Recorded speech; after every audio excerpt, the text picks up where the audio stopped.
வணக்கம் நண்பர்களே. சில விஷயத்த நீங்கள் வாழ்க்கையில் கவனிச்சிருக்கவே மாட்டீங்க. ஏன்னா சில நேரங்களில் நமக்கு உண்மையாகவே எப்போ எந்த டைமில் பசி இருக்குதுன்னே நம்மளுக்கு தெரியறதில்ல. ஆனால் நாம் ஏதாவது சாப்பிட வேணும் போல் தோன்றுச்சுன்னா உடனே என்ன பண்ணுவோம்னா, அது நம்ம சோகமாக இருந்தாலும் சரி, அதே மாதிரி நாம் எப்பாவது கோபமாக ரொம்ப ப்ரெஷராக ஸ்ட்ரெஸ்ஸாக இருந்தாலும் ஏதாவது சாப்பிடுவோம். இது சந்தோஷமா இருந்தாலும் சரி, நமக்கு போய் நிறையா, அதாவது வயிறு ஃபுல்லாக சாப்பிட்ருவோம். அது எல்லாமே ஏன் நம்ம அப்படி செய்கிறோன்னு உங்களுக்கு தெரியுமா? அது நம்மளோட பசியே இல்லை. ஏன்னா நாம் அதை நம்ம மனநிலையோட தொடர்புடைய ஒரு சைக்காலஜி ரிலேட்டடாக அது. இந்த வீடியோவில் நான் உங்களுக்கு உணவு, அதாவது ஃபுட் சைக்காலஜியை பற்றி எப்படியெல்லாம் நம்ம எதுக்காக சாப்பிட்றோம், அதாவது எமோஷனலுக்காக சாப்பிட்றோம், அதே மாதிரி ஸ்ட்ரெஸ்ஸுக்காகவும் நம்ம சாப்பிட்றோம், அதே மாதிரி நம்ம என்னென்ன, அதாவது ஜங்க் ஃபுட்ஸையும் சேர்த்து சாப்பிட்றோம். இது நம்மளுக்கு எதனால வருது தெரியுமா? நம்ம நல்ல பழக்க வழக்கங்கள்னால வரதில்ல. அது தேவையில்லாமல் நம்ம அதை எடுத்துக்கிறங்காட்டி தான் நமக்கு வருது. அதை பற்றி தான் நான் உங்கள் மைண்ட் வித் சதீஷ் டெய்லி உங்களுக்கு ஒரு சைக்காலஜிக்கல் ஃபேக்ட் சொல்லிட்டுருக்கேன். உங்களுக்கு இந்த மாதிரி டெய்லி சைக்காலஜிக்கல் ஃபேக்ட்ஸ் வேணும்னா நீங்கள் லைக் அண்ட் ஃபாலோ பண்ணிட்டு அப்படியே நீங்கள் சப்ஸ்கிரைபும் பண்ணிக்கோங்க. நான் ஃபுட் சைக்காலஜி பற்றி இந்த வீடியோவில் உங்களுக்கு எக்ஸ்பிளைன் பண்ணுறேன். இதில் பார்ட் 1 என்னன்னா, அதாவது பசி எப்பவுமே அப்புறம் மற்றும் நம்மளோட மனநிலையும் சேர்த்து தான் இருக்குது. நீங்கள் என்ன பண்ணுவீங்கன்னா, நம்ம உடலுக்கு எப்பெல்லாம் உணவு தேவை என்பது நம்மளுக்கு தெரியும். ஆனால் நீங்கள் என்ன பண்ணுவீங்கன்னா, பல நேரங்களில் நமக்கு தேவையில்லாத டைம்லலாம் போய் சாப்பாடை எடுத்துக்குவீங்க. அதனால நம்மளுக்கு நிறையா பிரச்சனைகள் நம்மளுக்கு வந்துடுது. அதுக்கு நான் உங்களுக்கு ஒரு உதாரணம் சொல்கிறேன். அதாவது நம்மளுக்கு எப்பாவது போர் அடிச்சுன்னா உடனே என்ன பண்ணுவோம்னா, உடனே போய் ஏதாவது நொறுக்கு தீனி, அதாவது ஸ்நாக்ஸ் ஏதாவது சாப்பிட்றோம். இதில் நமக்கு ஏதாவது நம்ம ஒரு ப்ரெஷர்லேயோ, அதாவது ஒரு ஸ்ட்ரெஸ்லேயோ இருந்தால் உடனே என்ன பண்ணுவோம்னா, உடனே அதுக்கு போய் ஏதாவது இனிப்பு, அதாவது ஸ்வீட்ஸு அந்த மாதிரி ஏதாவது எடுத்துக்கிறோம். இதில் நம்ம தனிமையாக இருந்தாலும் சேர்த்து நிறைய தேவையில்லாமல் ஒரு ஃபாஸ்ட் ஃபுட்டெல்லாம் எடுத்துக்கிட்டு நம்ம உடம்ப நம்ம கெடுத்துக்கிறோம். இது நம்ம உடம்போட பசியே கிடையாது. அது என்னன்னா நம்ம மனசோட பசி தான். ஏன்னா நம்ம வயிறு பசிக்கலைன்னு சொல்லுவோம். ஆனால் நீங்கள் உங்கள் மனசை கேட்டுட்டு போய் சாப்பிடுவீங்க. இது சைக்காலஜி இதில் என்ன சொல்லுதுன்னு உங்களுக்கு தெரியுமா? அதாவது உணவு சில நிமிடங்களுக்கு நம்மளை கம்ஃபர்ட்டாக ஆக்குது. ஆனால் அது என்ன ஆகுதுன்னா, நீங்கள் தேவையில்லாத டைம் சாப்பிட்றங்காட்டி அது உங்களை ஒரு மன அழுத்தத்தில் கொண்டு போய் சேர்த்திடுது. அது இப்போது என்ன ஆகுன்னா, உங்கள் பிரெயின் உங்களை ஏதாவது சாப்பிடு, அப்போ தான் நீ நல்ல ஃபீலாக இருப்ப அப்படின்னு சொல்ல ஆரம்பிச்சிருது. இது உங்களுக்கு தேவையில்லாத ஒரு ப்ரெஷரை கிரியேட் பண்ணிடுது.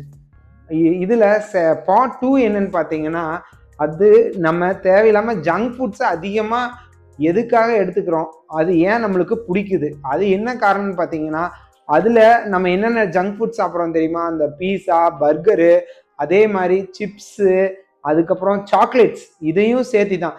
இதெல்லாம் என்ன ஆகுதுன்னா, இப்படிப்பட்ட உணவுகளை நம்ம எடுத்துக்கிறதுனால நம்மளோட மூளையும் அதுக்கு உடனே சந்தோஷம் ஆரம்பிச்சிருது. ஏன்னா இதை சாப்பிட்டா நம்ம சந்தோஷம் ஆயிடுறோங்கிறது அதுக்கு தெரிஞ்சது. இது என்னன்னு சொல்லுவாங்கன்னா, ஒரு டோபமைன் பிரெயின்னு சொல்லுவாங்க.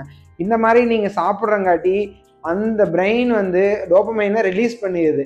ஏன்னா டோபமைன்னா என்னன்னு பார்த்தீங்கன்னா, அது நீங்கள் சந்தோஷம் எப்பெல்லாம் படுறீங்களோ அப்போல்லாம் ஒரு உணவு தர கெமிக்கல் தான் அந்த டோபமைன். அது நீங்கள் சாப்பிட்றதுனால கூட வருது. அது நீங்கள் சாக்லேட் சாப்பிட்டாலும் வருது.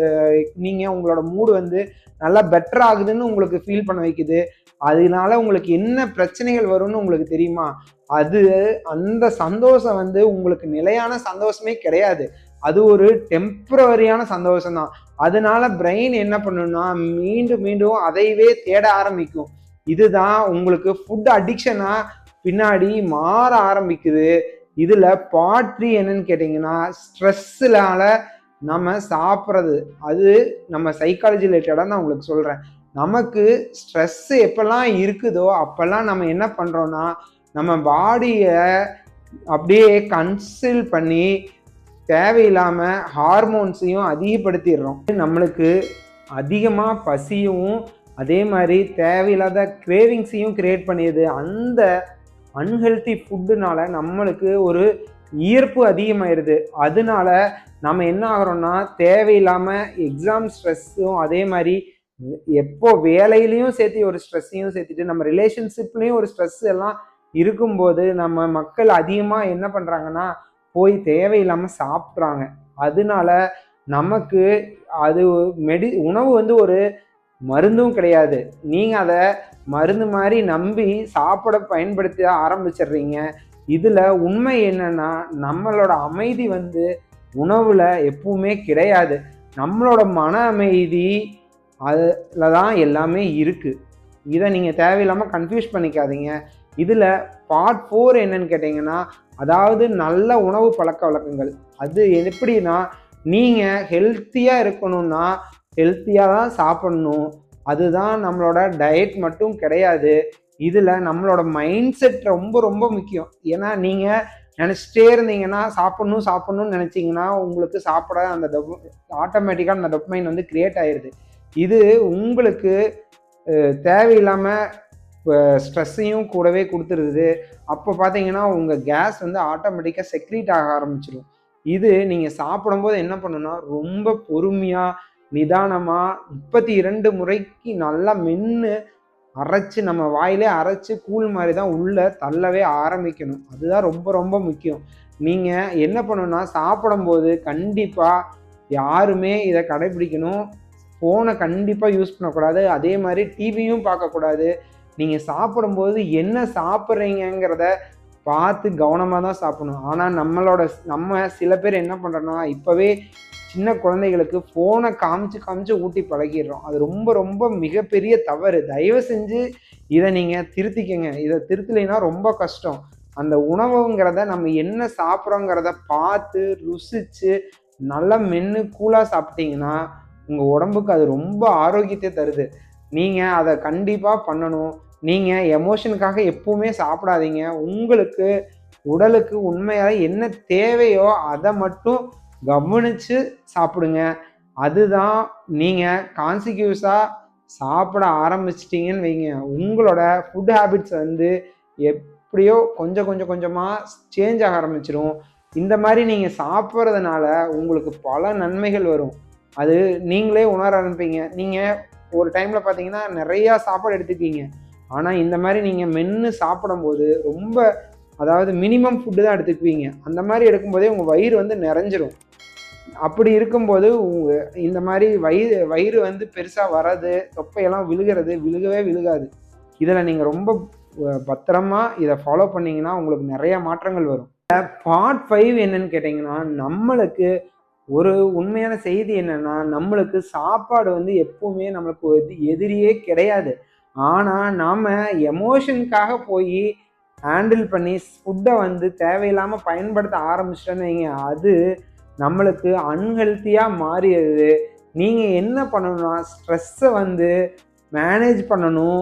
அதே மாதிரி நல்லா தூக்கம் வரணும். அதுக்கு நீங்கள் என்ன பண்ணணும்னா நேரமாகவே சாப்பிட்றணும்.